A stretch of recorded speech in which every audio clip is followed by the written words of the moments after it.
Hello, everybody, and welcome back to the channel. It's really great that actually I've had a lot of comments and interaction on Blue Sky, and I had actually mentioned that I found a little bit of a family boon, a surprise DVD haul actually, and that was really exciting. I've done a couple of these little DVD hauls in a row here, tried to break them up a little bit instead of one long chore, not let things pile up too much. Um, and it's actually funny. This little collection here has made me realize maybe it's a good thing that I've stopped going to Goodwill. I only periodically go out to the little farther away Salvation Army because maybe I am running into a little more duplicates than usual. So let me back up and explain myself. I had tweeted. No, I still say tweeted, but we're on Blue Sky. um, this had been, holidays after Christmas. I was at my mother-in-law's, and as folks may have known, 2023 was very tough for us. That was when my father-in-law had passed away, and my mother-in-law had said, okay, take the movies that I'd given them. We used to trade back and forth and everything, and so I, pulled what I wanted from their TV cabinet, and that's all I thought that there was. But we were at her house after Christmas, and she wanted her Christmas stuff taken down already. I mean, it's January something, who knows, it's January 50th or something. My Christmas stuff is still up. She wanted hers taken down. So we took all the stuff in the basement, and I found this box of DVDs from that were still there from my father-in-law. And I was like, oh wow, what a nice little kind of Christmas gift still here somehow from my father-in-law. So I didn't take everything out of the box, actually, because there were ones that I did recognize were sets that I gave him where I had previously already upgraded. And sorry, I think my light is kind of flashing. Funny. Um, um, so there were other older John Wayne or westerns where, and I actually think I had previously done a Father's Day haul where I showed what I was already keeping the good things for myself and passing on some of the other single DVDs. So there were a few things I didn't take John Wayne, Hitchcock, that I knew I had better sets already, but I did still get a little pile here. So let's see, what did I select here? The Fugitive. Actually, this is a snap case, so this might have been mine. There were things that I bought specifically to give to my father-in-law, things, as I say, I kind of downgrade passed on to him, but then he would also come here and kind of take what he wanted, and then I would, later go on and get back. So this might have been something that I had. I shared some of my DVD snap cases in a previous video. So this actually has special features, behind the scenes, commentary by Tommy Lee Jones. That might actually be very interesting. I'm not necessarily a Tommy Lee Jones completist, but he is one of those actors who I will watch everything he is in. I don't necessarily own everything of his, but to me, it may sound strange, but to me, this is a Tommy Lee Jones movie. It's not a Harrison Ford movie. So I was like, ooh, The Fugitive. I haven't seen this one in a while. I'll give that a rewatch. And if that was my snap case, maybe I'll treasure it. I got The Patriot. Um, Not really a super Mel Gibson fan. Never have been, and I don't like all his other extraneous kind of things that are happening now.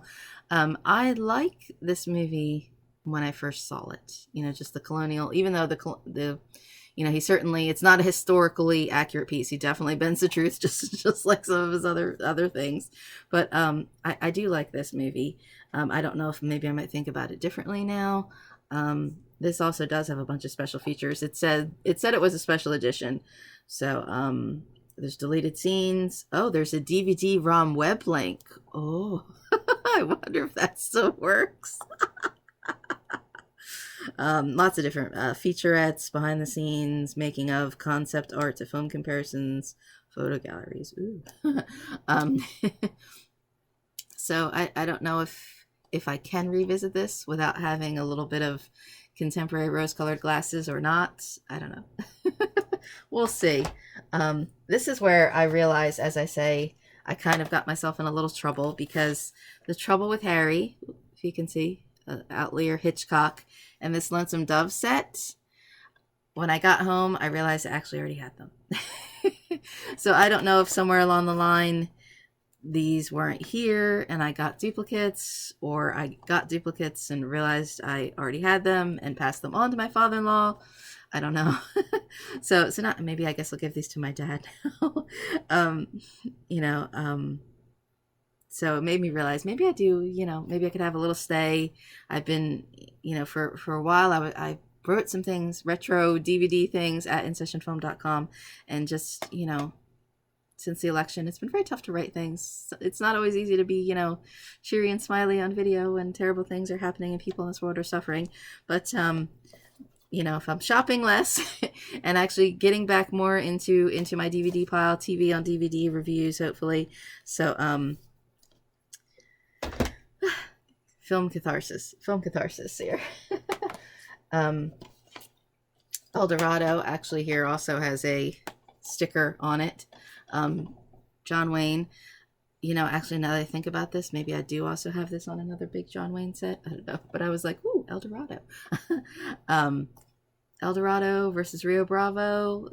Rio Bravo is the better movie, but I do like Eldorado. Are they the same movie? Yes, they're the same movie. Subtitles. So, you roll the dice. Sometimes you get a set that has The Trouble with Harry Isn't Over, an original documentary on the making of, featuring cast members and associate producers and the daughter of Hitchcock. Sometimes you get really extensive features and retrospectives on an obscure classic movie, and other times a somewhat famous classic movie. Be happy it's on DVD. If you've seen one John Wayne movie, have you seen them all? Maybe, especially if you've seen Eldorado and Rio Bravo, but that is a fun one. As opposed to Shenandoah, not a fun one. I have written about this one, actually. I may have even had this on a previous Westerns video. Very serious, Jimmy Stewart. Patrick Wayne actually is in this one. Includes original theatrical trailer. Ooh. Serious, heavy Western. Good movie, necessary movie.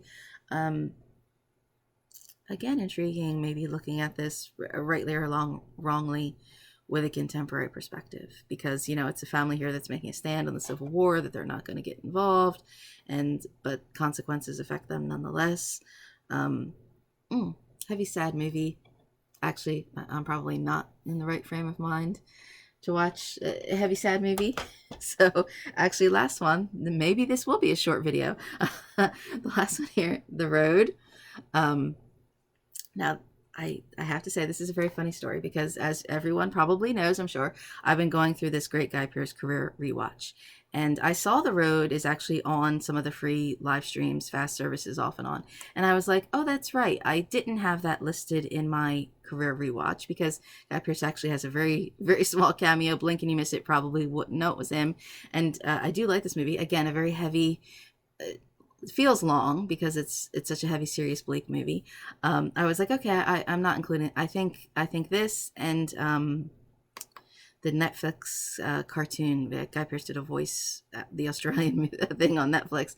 I think they were the only things that I wasn't going to write in for this big rewatch epic thing that's just gotten really big and crazy. But then when I saw this in my father-in-law's stash, I thought, wait a second, did he take this at some point? And because I didn't see it here in my stash when I first started the Guy Pearce rewatch, is that why I didn't include it? And I'm like, oh, now I found it. Now I have it back again. I was like, wait a second. Wait a second. It's okay. It's okay. In the grand scheme of things, I guess it really doesn't matter very much. And this has deleted and extended scenes and the making of. 111 minutes. It's not as long as I thought. Oh, that's funny. There's actually a picture of Guy Pearce on this cover for his 5 minutes in this movie. So I guess also surprising that my father-in-law had this movie. This doesn't seem like his kind of style. Maybe a bit too dark, bit too heavy. So actually, all of these were kind of serious, heavy things. Interesting. So once again, I have to make room in my pile here, find out, where I've got duplicates and what I'm going to do with the duplicates. So again, some of the things here that I've actually I think I might have done some Hitchcock podcasts and written about a few of these things. I'll link to all that information below. So this is actually going to be a little short and sweet little family boon little video. So, thank you to folks that have been watching and commenting, and the interaction on Blue Sky. It's just really nice and refreshing instead of just going to Twitter and everything being so scary and nasty. It's really nice to have a fun place where I post some more cat pictures too. So I have to get back on the ball here with some of the writing and some of the podcasting. So hopefully 2025 is going to get a little better. I can disappear into some of these movies for a little while, good or bad, right or wrong. So if there's something you want to see or hear or read, let me know your thoughts or what you'd like to see. As I said, I probably won't be doing some DVD hauls for a little while. Won't be shopping too much. Everybody's got to save some money to buy eggs. So maybe I might get back into actually just doing some single or compare and contrast couple actual video reviews of some films. So maybe some exciting things happening on the channel. Maybe this just gives me a little chance to vent and talk and express myself, so I'd love to hear your thoughts and engagement. It's really refreshing, when you're not talking to just an empty camera out in the internet void. So thank you for watching, and I'll see you again. Bye.